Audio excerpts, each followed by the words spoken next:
Stairs. Nothing in Little King's story is as infamous as stairs. For a game that includes such controversial material as religion, imperialism, polygamy, and shish kebabu, it may seem strange that staircases are the game's biggest point of contention. But for the uninitiated, believe me, these stairs are so bad that they may have blown a hole in this 2009 RPG's lasting legacy. And I can't let that stand. I'm the Little King story guy. I'm supposed to, defend its honor, I think. However, while these stairs could be responsible for docking points off many reviews on release, the real reason why they're such a nightmare is not what you'd think. It's been 17 years, so let's explain what's happening with the stairs once and for all. In Little King's story, stairs are used to, brace yourself for this one, move Korabo and his army from a lower elevation to a higher one. There are two types of staircases that can be built by carpenters, but these large stone ones are innocent. No, it's these little wooden ones that we're interested in. You may foresee the potential problem with squeezing a large army of fully grown adults and one half-formed teenager up one small set of stairs. And this is the crux of the problem surrounding stairs. However, a player can change the formation to go up the stairs. Evade lets you just walk up the stairs in a straight line. Easy. Even the defense formation, which turns the Royal Guard into a chunky walking collision box, actually does a pretty good job of getting in there too. It's not always perfect, but neither are you. And that's okay. I still love you. It's actually the first of the three formations where the issue begins. The attack formation. Yeah, unsurprisingly, this blocky shape for the Royal Guard has trouble slotting itself between the two banisters of a small staircase, so it's common for some troops to miss the stairs and get stuck at the bottom. Very common. Okay, so what's the big deal? If you don't want any of your citizens to be condemned to an eternity of standing at the bottom of a 2-meter tall hill, then why not just use either of the other two perfectly valid formations for the stairs? You're not forced to use attack formation, right? Well, for most of the game, no, you're not, and thus you won't even think twice about stairs. However, you don't start with all three formations. The attack formation is the default formation that you begin the adventure with, and the evade and defense formations are only unlocked after the first boss, the Oni King. And before you reach that first boss, there is a mandatory set of small stairs that needs climbing. Twice.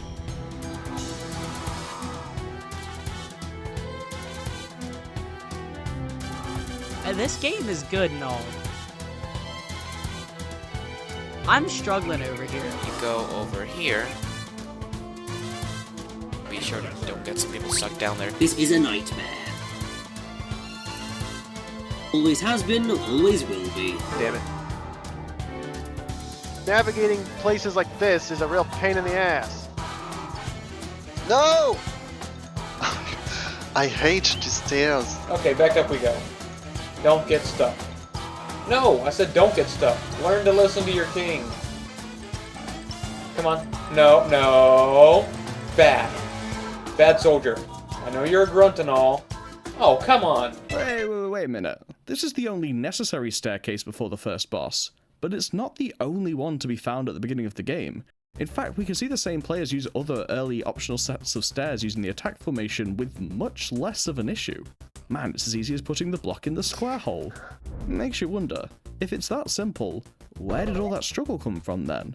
It was a big enough deal that many reviews of the game mentioned it in some form, if not explicitly, then indirectly by blaming units for getting stuck. Good luck trying to get everyone up a flight of stairs in one try. Trust me, one time it took me at least 20 times just trying to get everyone up the freaking stairs. But LKS's AI actually doesn't get stuck as much as you'd expect. The citizens are pretty well behaved. It's certainly no worse than the early entries in a certain multi-million-dollar Nintendo franchise. Maybe there isn't a problem with the competency of Korabo's army like people would think, but we can clearly see that something's going very wrong right here in this one moment with this one staircase at the very beginning of the game. Well, I'm here to tell you that there is a problem here, an invisible problem, and we can date that problem to the 9th of November, 2007.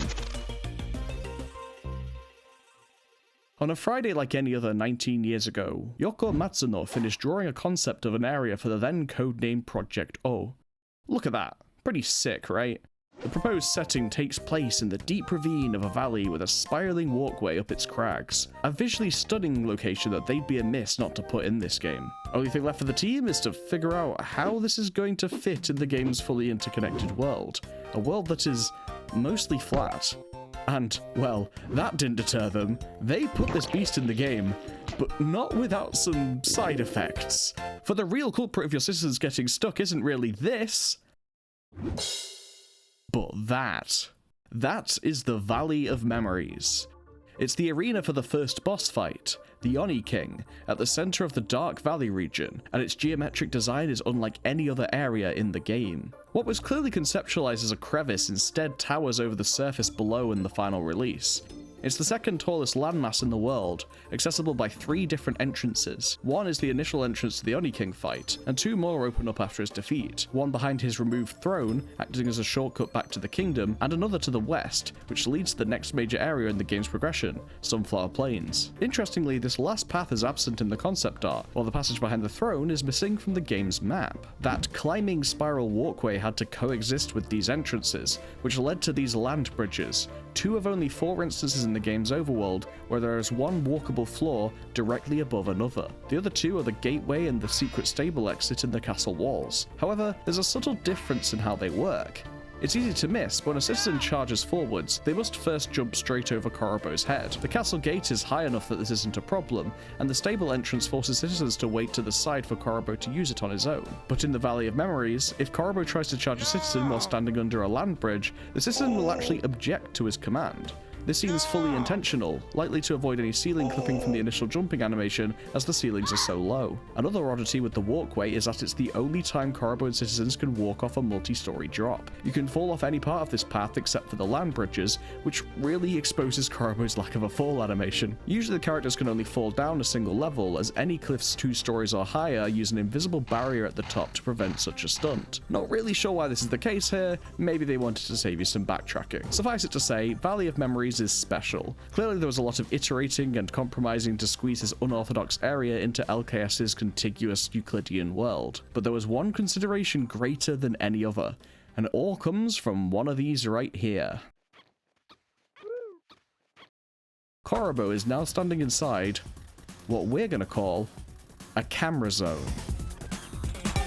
Generally, Little King Story sticks to one of 2 free camera modes, a closer, more top-down view within the borders of the kingdom, and a tilted-back view for the overworld that exposes the loading mist just a little for that feeling of mystery. With the view this zoomed out, the game can happily let the player rotate the camera either clockwise or anti-clockwise to their heart's content, until the developers say no.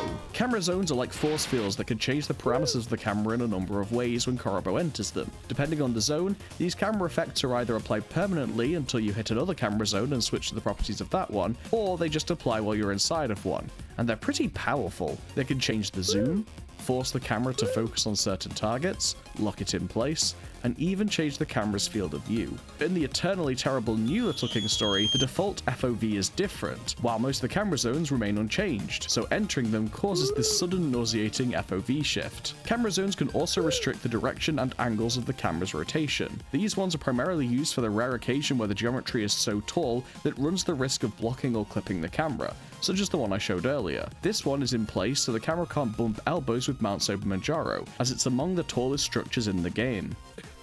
Oh, hello again, Valley of Memories. I didn't see you there. No, really, I couldn't see you there, because as expected, there's an armada of camera zones carefully deployed all around the place. In this example, this zone's parameters dictate that the camera can only move within a set number of degrees either side to the south. If you attempt to approach the zone with the view already in one of the forbidden positions to the north, then the camera is gradually pushed out to the side. There's a bit more to it, but that's all we really need to know. The point is, they really don't want the camera getting near this thing. There are so many with all kinds of different settings all around the Valley of Memories, and we don't even have to try too hard to find out why. There's a few camera zone blind spots here and there where you can try and get your view fully blocked if you want. At the edge of the stone city to the northwest, a small corner of the valley just pokes in slightly, in an insignificant enough spot that they didn't even bother putting a camera zone here, and as a result, you can even clip the camera inside of those cliffs. That mistake is not something you'd see anywhere else. The Valley of Memories really is unique. There's even some special camera modes only found in the middle of this valley. When you come in or out any of those 3 entrances we discussed earlier, the camera suddenly breaks the 180 rule to get to the side, but Korobo will keep moving in the same direction. This means as you go through, you may be holding up on your controller, but out the other side, Korobo will now be running down in order to keep his direction going. basically the same way Mario Galaxy handles a similar problem. Furthermore, that spiral walkway we discussed for too long earlier locks the camera to the center and pivots around to follow Korobo. This is kind of unusual, as most camera zones are locked on the y-axis for some reason. Another fun camera-related quirk in this area is this giant Lovecraftian shape that appears in the sky as you approach the valley, and even changes color depending on the time of day. Believe it or not, I think this is also because of the camera zones used in the Valley of Memories as well. I think it's so that, say, if you're on the walkway, you can't see over the top of the loading mist, as the polygon perfectly blends in with the mist to create a solid, fake sky. The same sky that appears behind the Oni King's throne during his battle, which is probably the main reason why they did this. Now you know that every time you walk through farmland, you're secretly summoning a cosmic horror that looms above the people of Alpoco. So by now you've probably seen where this is going. This accursed set of stairs is in the Valley of Memories splash zone, so to speak. It's right next to those high cliffs, close enough that there just has to be a camera zone somewhere here too. And that's gotta be why players can't line up their attack formation like they can with the other stairs. The camera simply won't work with them, and they have to settle for a dodgy angle as they approach instead. And you'd be wrong. Yes, the camera is restricted here to keep away from the high valley walls, naturally, but as you can see, you should still be able to get the view basically parallel with the stairs. This should be fine.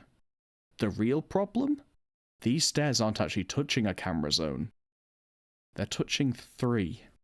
I started the script back in May of 2024. And the reason I couldn't finish it is because I figured this was the problem, but I couldn't quite prove it. So I turned to the Little King Story modding scene, and was told that knowledge of camera zones was non-existent. The data was unable to be read. 2 years later, and so much progress has been made in Little King Story modding, that it's now even possible to mod in our own. And with all this extra insight, we can now say definitively that this is a bloody disaster! The zone at the top of the hill starts decent enough, this one here marked blue. The camera is restricted to 180 degrees to the north, allowing you to turn the camera 90 degrees either side. This means that the camera's movement is cut in half, with the forbidden southern half lying where the valley wall should be. This is exactly what you would expect. Why are there 2 more? The zone spanning the ground at the bottom, marked green, also limits the camera to 180 degrees. Oh wait, no, my bad. I meant 170 degrees. What? So no matter how much you try to line up the camera as you approach the stairs, your camera is always going to be 5 degrees off. The game does technically allow Korobo 360 degrees of movement, but if you're playing the PC port with a keyboard, you're locked to 8 directions. And if you're playing the original Wii version, the nunchuck has these notches that also direct your movement into one of 8 directions. This angle is ever so slightly off, and you can't get it better than this. And this is the angle you're approaching the stairs with. But the true culprit here, the true sin, is this zone in red, which has been ever so carefully placed to only affect the camera while Korobo's on these stairs. This camera zone is what all of this is really about, the real reason these stairs have caused so much grief and maybe even given the game a bad rep. Because this zone locks the camera to only 120 degrees of movement. That's not even close.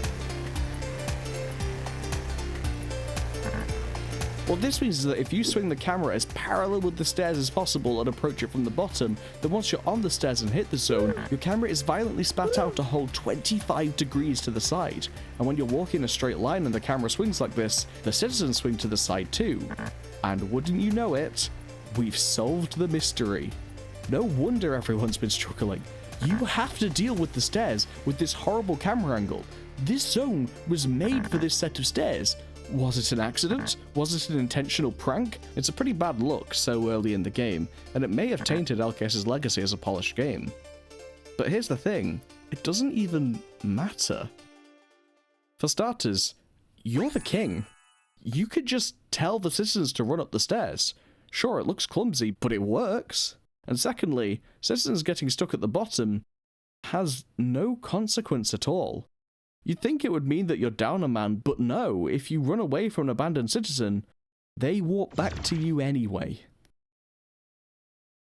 Well, after all these years, I guess it's good to have cleared that up. The citizens are innocent, the stairs are innocent, the real problem was divine intervention and maths, and it didn't matter anyway. Shame about all those reviews though, who already told the world that the game controls badly based on this one...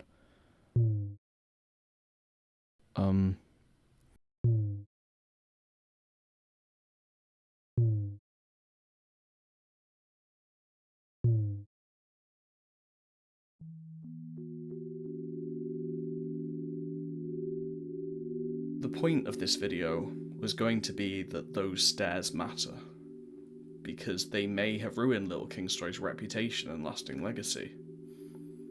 I had a whole section planned on it, but I don't think I can verify that now. Those thoughts of players prior have been lost. The links to many of those reviews are dead, or their hosting website was bought out and repurposed. It's a lot harder to say what people did think about this game on release. I played Little King Story when I was a teenager. It was the first game I truly fell in love with, so I wanted others to see what I saw in it, and without friends who would play the game, I read and watched reviews, trying to find people who shared the same perspective that I did. The game reviewed very well, but it still felt like so many people focused on these small issues that didn't matter instead of the bigger picture that did. I could have just been an oversensitive kid feeling defensive about his favourite game, but I still knew the game wasn't being given the respect that a mainline franchise would. When I couldn't find what I was looking for, I knew that I wanted to make my own writings and videos on the game, to give it the same depth and attention that every other game gets to have. I waited years to set the record straight about my favourite game. And when the time came, those records were gone. I'm battling a memory.